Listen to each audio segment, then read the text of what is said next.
नमस्कार मित्रों, बहुत बहुत स्वागत है आपका आपके अपने यूट्यूब चैनल निशांत ज्ञान के यूट्यूब प्लेटफॉर्म पर। मैं नितिन उपाध्याय आपका स्वागत करता हूं, अभिनंदन करता हूं आपके अपने प्लेटफॉर्म पर। जैसा कि आप अगर हमारे चैनल से जुड़े होंगे तो आपको पता होगा कि मैं दिल्ली पुलिस की तैयारी करा रहा हूं। और अगर आप भी दिल्ली पुलिस की तैयारी कर रहे हैं तो दिल्ली पुलिस के समस्त विषयों को हम यहाँ पर कवरअप कराने वाले हैं। तो आप मेहनत करिए हमारे साथ मिल कर के, मैं आपको आपकी मंजिल तक पहुँचाने का पूरी प्रयास करूँगा। और ऐसी कोशिश रहेगी कि आप हमारे साथ अगर तैयारी करते हैं मिल कर के तो निश्चित रूप से आप 100% सफलता के हकदार होंगे। ठीक है। तो आज मैं जो है आपके सामने मिडिवल हिस्ट्री का एक पार्ट होता है दिल्ली सल्तनत। दिल्ली सल्तनत में बारे में शुरुआत से वीडियो बना रहा हूँ। यह वीडियो जो है 2 3 4 पार्टों में दिल्ली सल्तनत को मैं कवर कर लूँगा। आज जो है दिल्ली सल्तनत का एक वंश जो होता है गुलाम वंश, उसके बारे में इस पूरे वीडियो में डिस्कस किया जाएगा। ठीक है। तो पूरे इत्मीनान के साथ वीडियो को देखते देखते आपको एक एक फैक्ट याद हो जाएंगे। और जो इम्पोर्टेंट होंगे, जो परीक्षा के लिए आपकी परीक्षा के लिए इम्पोर्टेंट होंगे, उसकी बात मैं यहाँ पे इम्पोर्टेंट टिक करके दे दूँगा। ठीक है। तो चलिए शुरू करते हैं। इससे पहले मैं आपको एक चीज़ बताना चाहूँगा, अगर आप चैनल पर नए हैं तो कृपया आप अपने चैनल को सब्सक्राइब करके हमारा सपोर्ट करिए और अपने दोस्तों तक इसे शेयर करिए। चलिए शुरू करते हैं। देखिए दोस्तों, ये जो है दिल्ली सल्तनत के बारे में हम बात करेंगे आज। 320 वर्षों में दिल्ली पर मुसलमान सुल्तानों का 5 अलग अलग वंशों ने राज्य किया है। 320 वर्ष में इसकी कोई बात नहीं है। केवल इतना याद रखिए, दिल्ली पर जो मुसलमान सल्तनत हुआ है वो 5 वंशों ने किया है। तो वंश कौन कौन से हैं? गुलाम वंश है, खिलजी वंश है, तुगलक वंश है, सैयद वंश है, लोदी वंश है। कभी कभी होता क्या है, आप यहाँ से इसे याद कर लीजिएगा। कभी कभी होता क्या है, इनका कालक्रम दे देता है। तो सबसे पहले कौन आया था, तुगलक आया था कि लोदी आया था, तो इस तरीके से पूछ लेता है। तो इसे आप आसानी से याद रखिएगा, गुलाम, खिलजी, तुगलक, सैयद, लोदी, इस तरीके से याद रखिएगा। ये इंपॉर्टेंट है, कालक्रम के रूप में पूछा जाता है। ठीक है। गुलाम के बाद खिलजी, खिलजी के बाद तुगलक, तुगलक के बाद सैयद, सैयद के बाद लोदी। ठीक है। तो चलिए शुरू करते हैं आज के श्रृंखला को। ठीक है। तो गुलाम वंश के बारे में हम बात करते हैं। गुलाम वंश को क्या कहा जाता है? गुलाम वंश को इलबरी वंश भी कहा जाता है, इलबारी वंश भी गुलाम वंश को कहा जाता है। यह क्यों कहा जाता है आप आगे समझ जाएंगे। ठीक है। तो दिल्ली सल्तनत के अंतर्गत सर्वप्रथम गुलाम वंश की स्थापना हुई थी। सबसे पहले गुलाम वंश की स्थापना हुई थी दोस्तों। मोहम्मद गोरी जो था, मोहम्मद गोरी जब यहाँ से चला गया और 1206 में उसकी मृत्यु हो गई, तो उसका ही एक गुलाम था जिसका नाम था कुतुबुद्दीन ऐबक। तो कुतुबुद्दीन ऐबक जो है यहाँ पर अपना शासन जमा लेता है, तो वही जो है उनका गुलाम था, इस वजह से गुलाम वंश कहा जाता है। ठीक है। तो कुतुबुद्दीन ऐबक के बारे में जो महत्वपूर्ण जानकारियाँ हैं जानने का हम प्रयास करते हैं। ठीक है। कुतुबुद्दीन ऐबक जो है भारत में तुर्की राज्य का संस्थापक माना जाता है। अगर आपसे कहा जाए भारत में तुर्की राज्य का संस्थापक कौन था, कुतुबुद्दीन ऐबक था। कुतुबुद्दीन ऐबक 1206 से लेकर के 1210 तक यहाँ पर शासन किया था।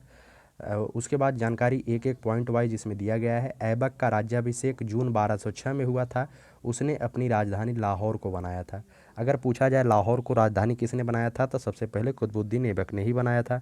1208 में गुरी के भतीजे गयासुद्दीन महमूद ने ऐबक को दास मुक्ति, उससे पहले वो दास था, लेकिन गयासुद्दीन महमूद अर्थात मोहम्मद गोरी का एक भतीजा था जिसका नाम था गयासुद्दीन महमूद, उसने ऐबक को दास मुक्ति पत्र देकर के सुल्तान की उपाधि प्राप्त कराई।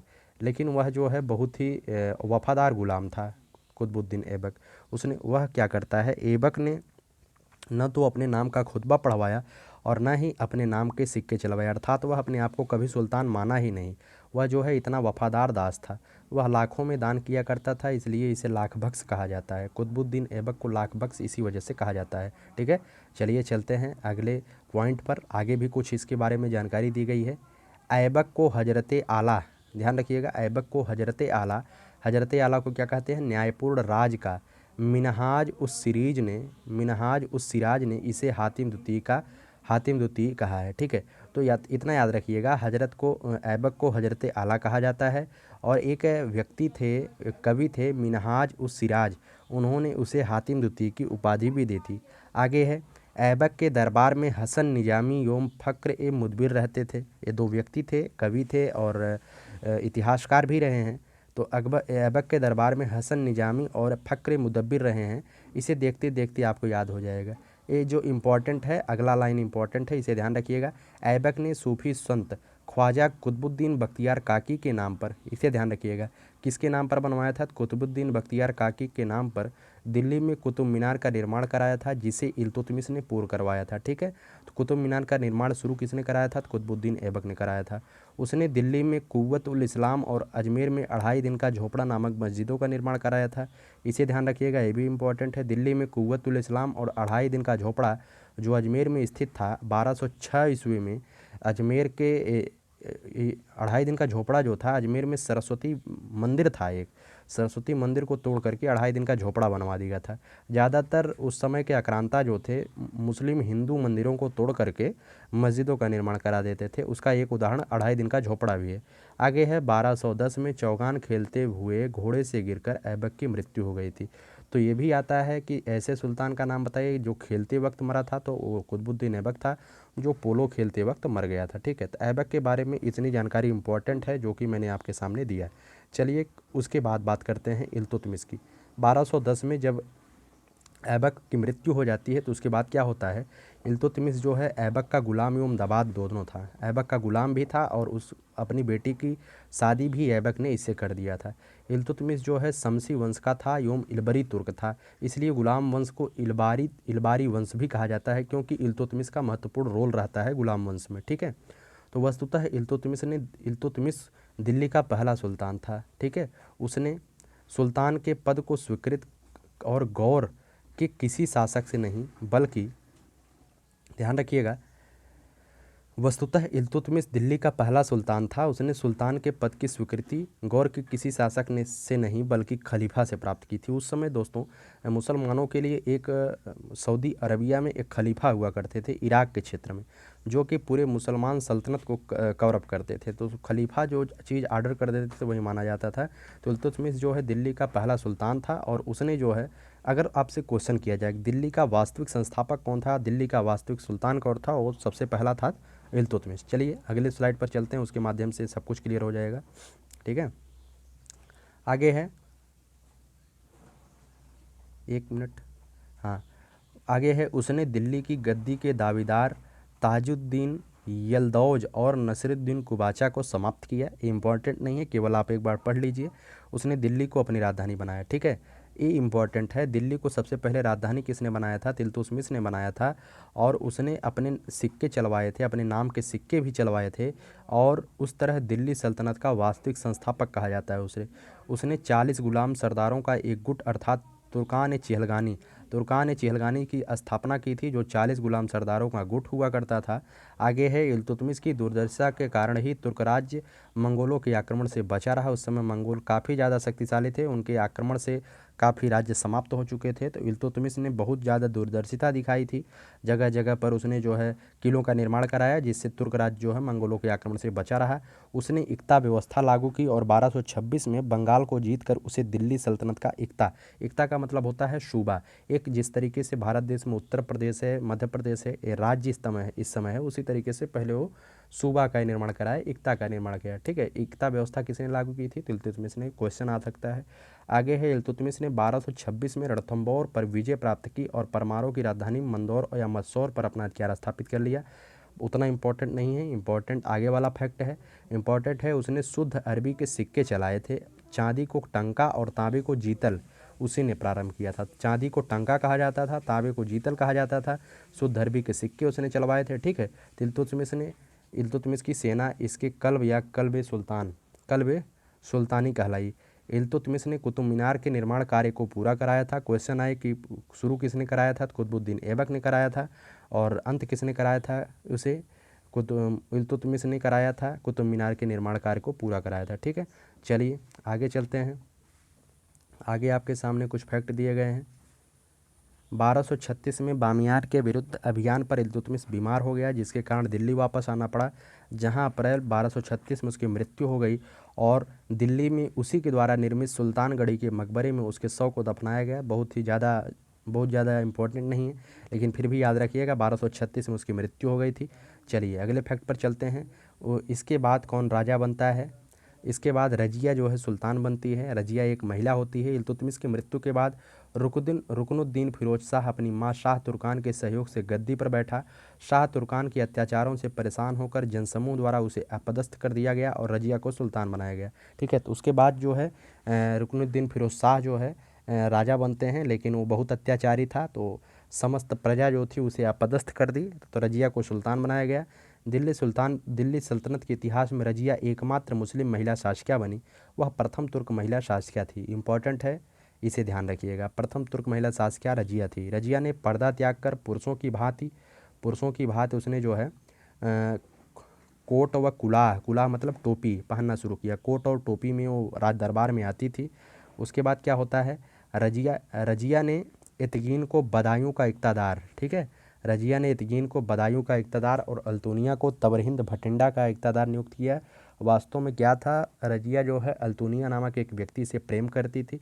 आगे देखिए, अल्तुनिया ने 1240 में सरहिंद में विद्रोह कर दिया था। ठीक है, उसके बाद जो है अल्तुनिया से बाद में उसने शादी किया, किसने, रजिया सुल्तान ने। और 13 अक्टूबर 1240 ईस्वी में कैथल के निकट डाकुओं ने रजिया की हत्या कर देते हैं। ठीक है, तो रजिया के बारे में केवल एक बात फैक्ट इम्पॉर्टेंट है कि वह प्रथम मुस्लिम महिला शासकिया थी। पर्दा प्रथा को त्याग करके पुरुषों की भांति वह दरबार में आती थी। इतना ज़्यादा बात इम्पॉर्टेंट है, ज़्यादा कुछ रजिया के बारे में जानकारी और नहीं है। ठीक है, चलिए आगे बताते हैं। रजिया के बाद जो है मुइजुद्दीन बहराम शाह। मुइजुद्दीन बहराम शाह जो है 1240 से लेकर के 1242 तक ही राजा बनते हैं। रजिया को तबरहिंद प्रस्थान करने के बाद तुर्क सरदारों ने इल्तुतमिश को तीसरे पुत्र बहराम शाह को सिंहासन पर बैठाया। इल्तुतमिश का यह तीसरा पुत्र था बहराम शाह, लेकिन इसके बारे में ज़्यादा कुछ जानकारी नहीं है और यह जो है एक सुस्त शासक था, इस वजह से कुछ ज़्यादा कर नहीं पाया था। आगे है उसके बाद 2 वर्ष ही केवल शासक रहता है। उसके बाद अलाउद्दीन मसूद शाह राजा बनता है। 1242 से 1246 तक होता है। मसूद शाह इल्तुतमिश के पुत्र सुल्तान फिरोज शाह का पुत्र था, अर्थात इल्तुतमिश का पौत्र था ये। फिरोज शाह का पुत्र था इल्तुतमिश, अलाउद्दीन मसूद शाह। ठीक है, तो बलबन ने अमीर हाजिब का प्राप्त करने के पश्चात अपनी शक्ति बढ़ानी शुरू की। इसी दरमियान होता क्या है, एक व्यक्ति था बलबन जो उभरता हुआ गुलामों में से एक था। ठीक है, तो बलबन जो है पीछे छोटे छोटे पद पर रहता है, लेकिन अलाउद्दीन मसूद शाह के समय से वह जो है अमीर हाजिब का पद प्राप्त कर लेता है और अपनी शक्ति को बढ़ाना शुरू कर देता है। अब देखिए धीरे धीरे पूरी सत्ता जो है बलबन के हाथों में कैसे आती है। जून 1246 में बलबन ने मसूद शाह को सिंहासन से हटा दिया। ठीक है, और मसूद शाह को मृत्यु कारागार में हो गई। अब मसूद शाह को बलबन ने हटाया है, उसके बाद बलबन क्या करता है, उसके बाद जो है नसरुद्दीन मोहम्मद को वह राजा बना देता है। ध्यान से देखिएगा, यहीं पर थोड़ी सी राजनीति चलती है। नसरुद्दीन मोहम्मद 1246 से 65 तक राजा बनता है। नसरुद्दीन मोहम्मद 10 जून 1246 को, ध्यान से सुनिएगा, 1246 को 16 वर्ष की अवस्था में सिंहासन पर बैठता है। उसके सुल्तान बनने के समय राज्य शक्ति के लिए जो संघर्ष सुल्तान और तुर्की सरदारों के बीच चल रहा था वह समाप्त हो जाता है। ठीक है, देखिए इसे जो है राजा कौन बनाता है, बलबन बनाता है। ठीक है, तो नसरुद्दीन के शासनकाल में समस्त शक्ति बलबन के हाथों में थी, क्योंकि बलबन ही राजा बनाता है। 1249 में, ध्यान से देखिएगा एक एक लाइन को, 1249 में बलबन को उलुग खां की उपाधि दी और नायब मामलिकात का पद देकर कानूनी रूप से शासन के संपूर्ण अधिकार बलबन को सौंप दिए। वह जान लीजिए एक तरीके से बलबन के हाथों में ही पूरी शासन सत्ता चली जाती है। 1265 में नसरुद्दीन की मृत्यु होने के बाद बलबन ने स्वयं को सुल्तान घोषित कर दिया और तथा उसका उत्तराधिकारी बना, मतलब कि एक तरीके से सुल्तान बन गया 1265 में। ठीक है, तो चलिए गयासुद्दीन बलबन के बारे में कुछ जानकारी जो इम्पोर्टेंट है याद कर लेते हैं। बलबन इल्तुतमिश की भांति इलबरी तुर्क था। उसने 20 वर्ष तक वजीर की हैसियत से काम किया था, 20 वर्ष तक सुल्तान के रूप में कार्य किया था। सबसे ज़्यादा गुलाम वंश में जो मौज किया था यही व्यक्ति था, बलबन। ठीक है, ये बलबन बहुत ज़्यादा दिन तक राज्य भी किया था, बहुत ज़्यादा दिन तक वजीर आलम भी रहा है। आगे देखिए, रजिया के समय बलबन अमीर शिकार था, बहुत ज़्यादा इंपॉर्टेंट नहीं, लेकिन ध्यान रखिएगा। बहराम शाह के समय अमीर याखुर था, असुसाला का प्रधान रहा। बलबन के राजत्व सिद्धांत की 2 मुख्य विशेषताएं थीं। इसके राजत्व सिद्धांत की 2 मुख्य विशेषताएं क्या थी, प्रथम था सुल्तान का पद ईश्वर के समान होता है और द्वितीय था सुल्तान को निरंकुश होना चाहिए। ये बहुत ही थोड़ा सा अलग तरीके का शासक था। बलबन ने 40 तुर्कों के सरदार तुर्कान चिहलगानी समाप्त की। अगर आपसे कहा जाए तुर्कान चिहलगानी शुरू किसने की थी, तो इल्तुतमिश ने शुरू की थी और बलबन ने इसे समाप्त कर दिया। ठीक है। बलबन ने कई ईरानी परंपराएं जैसे सिजदा, भूमि पर लेट करके अगले फैक्ट पर है, भूमि पर लेट करके अभिवादन करने को सिजदा कहा जाता है। पैबो, सुल्तान के चरणों को चूमना प्रारंभ करवाई। बलबन ने 2 नई व्यवस्थाएं शुरू की, सिजदा अर्थात भूमि पर लेट करके प्रणाम करना, नतमस्तक होना, और सुल्तान के चरणों को चूमना प्रारंभ कराया। बलबन ने रक्त व लौह नीति का पालन कराया।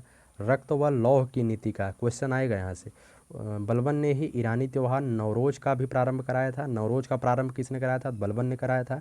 वह स्वयं को फिरदौस के शाहनामा में वर्णित अफरासियाब वंश का बताता है, ठीक है। तो वह स्वयं को ऐसा बताता था लेकिन था नहीं। बलबन ने एक पृथक सैन्य विभाग दीवाने अर्ज की स्थापना की थी। तो ये भी क्वेश्चन आ सकता है, दीवाने अर्ज की स्थापना किसने की थी? तो बलबन ने किया था। आगे है, बलबन ने जिल्ले इलाही, ईश्वर का प्रतिबिंब उपाधि धारण की थी। एक होता है दीने इलाही, वो दीने इलाही धर्म था जिसे अकबर ने शुरू कराया था, लेकिन बलबन ने अपने आप को जिल्ले इलाही माना अर्थात ईश्वर का प्रतिबिंब माना, ठीक है। बलबन ने स्थापत्य के क्षेत्र में दिल्ली में लाल महल तथा अपना खुद का मकबरा, बलबन का मकबरा बनवाया। ये लोग जो सुल्तान हुआ करते थे पहले से अपना मकबरा बनवा देते थे, क्योंकि मरने के बाद हमें वहाँ पर दफनाया जाएगा, ठीक है। तो बलबन का मकबरा और लाल महल का निर्माण इसने कराया था। और यह जो है किस शैली में थे? तो इस्लामी शैली, शुद्ध इस्लामी शैली को मेहराब का प्रयोग किया जाता है, तो वही मेहराब शैली में थे, ठीक है। तो उम्मीद करूंगा कि बलबन के बारे में जितने इंपॉर्टेंट फैक्ट थे मैंने बता दिया आपको। अब चलिए आगे बात करते हैं, यह जो है गुलाम वंश की समाप्ति की तरफ चलते हैं। 1286 तक, 1265 से 86 तक बलबन जो है राज्य करता है, और उसके बाद यह जो है बलबन की मृत्यु के बाद धीरे धीरे कमज़ोर पड़ने लगता है गुलाम वंश। कैकुबाद और शमसुद्दीन क्यूमर्स की बात आती है, इनके बारे में कुछ जानकारी है जो आपको जानना चाहिए। ज़्यादा इंपॉर्टेंट परीक्षा के पॉइंट आप जो से नहीं है, लेकिन फिर भी जानिए।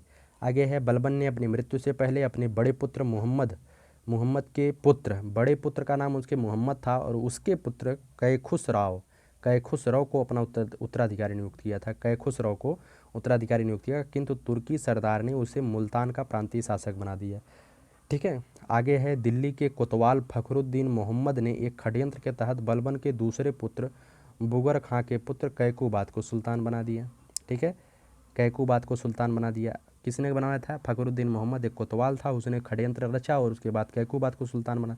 कुछ समय पश्चात कैकुबाद लकवाग्रस्त हो गया और तुर्क सरदारों ने उसे अबोध क्यूमर्स का सिंहासन पर बैठा दिया। कैकुबाद ज़्यादा समय तक शासन नहीं करता है, वह लकवाग्रस्त हो जाता है। तुर्क सरदारों ने उसके अबोध पुत्र अर्थात छोटा ही बालक था क्यूमर्स को सिंहासन पर बैठा देता है। 1290 में जलालुद्दीन ने शमसुद्दीन क्यूमर्स की हत्या कर दी। एक व्यक्ति होता है जलालुद्दीन खिलजी, वह भी उसी किसी सेना में शामिल रहता है।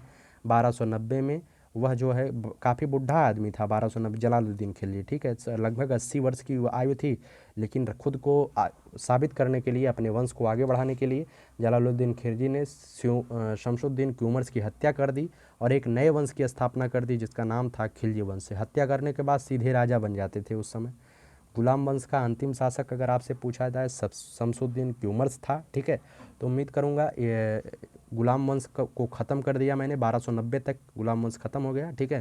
तो ये जो क्वेश्चन है सब कुछ दिल्ली पुलिस कांस्टेबल के लिए आपको कराए जा रहे हैं, तो एक बार आप इसे पढ़िएगा। मैं जैसे ही दिल्ली सल्तनत की पूरी टॉपिक में कवर कराता हूँ, तो उसके बाद दिल्ली सल्तनत के जितने भी क्वेश्चन इंपॉर्टेंट बन सकते हैं दिल्ली पुलिस कांस्टेबल लेवल तक के, तो सभी क्वेश्चन आपको दे दिए जाएंगे। तो सीधी सी बात है, आप चैनल से जुड़े रहिए तो आपका ज़्यादा कुछ फ़ायदा होने वाला है, ठीक है। तो उम्मीद करूँगा आपको वीडियो पसंद आता है तो वीडियो को लाइक करिएगा, ज़्यादा से ज़्यादा लाइक करिएगा, और चैनल पर पहली बार आए हैं चैनल को सब्सक्राइब करके हमसे जुड़ सकते हैं, ठीक है। तो बहुत बहुत धन्यवाद, आप मेरा सपोर्ट कर रहे हैं, इसके लिए मैं आपका आभार व्यक्त करता हूँ। धन्यवाद। जय हिंद, जय भारत।